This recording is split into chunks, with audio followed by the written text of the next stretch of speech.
Hello and welcome my dear students on my YouTube channel आदमी chemistry. तो मेरे प्यारे बच्चों, आज के इस इंपॉर्टेंट शॉर्ट वीडियो में बात करने जा रहे हैं थर्मोडायनेमिक्स यूनिट के कुछ क्वेश्चंस जो कि बहुत जरूरी है और बहुत स्कोरिंग चैप्टर होता है। अगर आप इसको पढ़ते हैं और रिवाइज करते हैं, कॉन्सेप्ट बनाते हैं, तो बिल्कुल आसान तरीके से क्वेश्चन कर सकते हैं और यहाँ से बहुत स्कोरिंग चैप्टर है, इसलिए इसको इग्नोर नहीं करना है, जरूर पढ़ना है। Thermodynamics, thermochemistry, electrochemistry, chemical kinetics, atomic structure, all these crucial chapter for your NEET examination. तो आप इसको बिल्कुल पढ़िएगा। लेकिन आज शॉर्ट वीडियो में हम बात करने जा रहे हैं थर्मोडायनेमिक्स के कुछ खास क्वेश्चन जो कि आपके एग्जाम में आपकी हेल्प कर सकते हैं। तो आइए हम क्वेश्चन देखते हैं, फिर उसको आंसर करते हैं।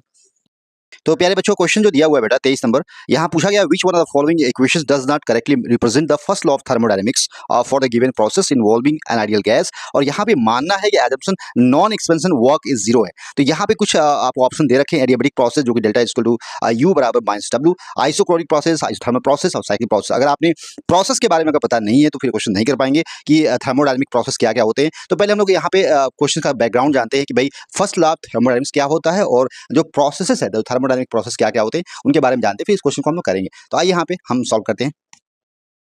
चलिए इसको हम लोग सॉल्व करते हैं। यहाँ पे अगर ध्यान से देखें तो ये first law of thermodynamics question है। यहाँ पे इसको अगर आप फॉर्मूला मैथमेटिकली अगर लिखें फर्स्ट लॉ ऑफ थर्मोडायनेमिक्स को, तो डेल्टा यू बराबर हम लिख सकते हैं क्यू प्लस डब्ल्यू। यहाँ पे डेल्टा यू जो कि चेंज ऑफ इंटरनल एनर्जी है और यहाँ पे क्यू हीट और डब्ल्यू वर्क डन है। यहाँ पे अगर ध्यान दें एडियाबैटिक प्रोसेस के बारे में पूछा गया यहाँ पे ए में, और एडियाबैटिक जब भी प्रोसेस होगा यहाँ पे क्यू बराबर जीरो होगा। जब भी क्यू बराबर जीरो होगा डेल्टा यू बराबर हो जाएगा डब्ल्यू हो जाएगा। ये इस तरह से फॉर्मूला बनेगा। लेकिन यहाँ पे अगर आइसोकोरिक प्रोसेस होता है जहाँ पे डीबी बराबर जीरो हो जाएगा, और जब हम जानते हैं माइनस जो वर्क डन होता है W बराबर माइनस पी डीवी होता है, इस कंडीशन में देखें तो ये पार्ट जीरो हो जाएगा और ये पार्ट जीरो होगा, तो डेल्टा यू जो होगा W क्यू के बराबर होगा।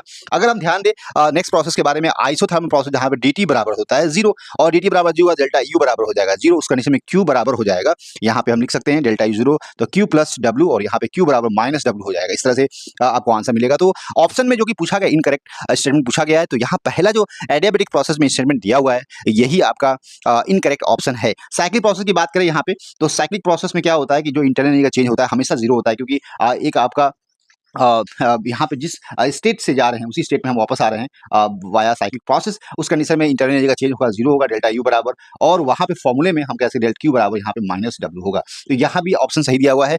इनकरेक्ट ऑप्शन जो है कि पहला दिया हुआ है। तो इस तरह के क्वेश्चन बेटा एग्जाम में क्वेश्चन पूछे जाएंगे, इसलिए आपको बेसिक जो कॉन्सेप्ट है वो आपको पता होना चाहिए अगर आप क्वेश्चन को करना चाहते हैं।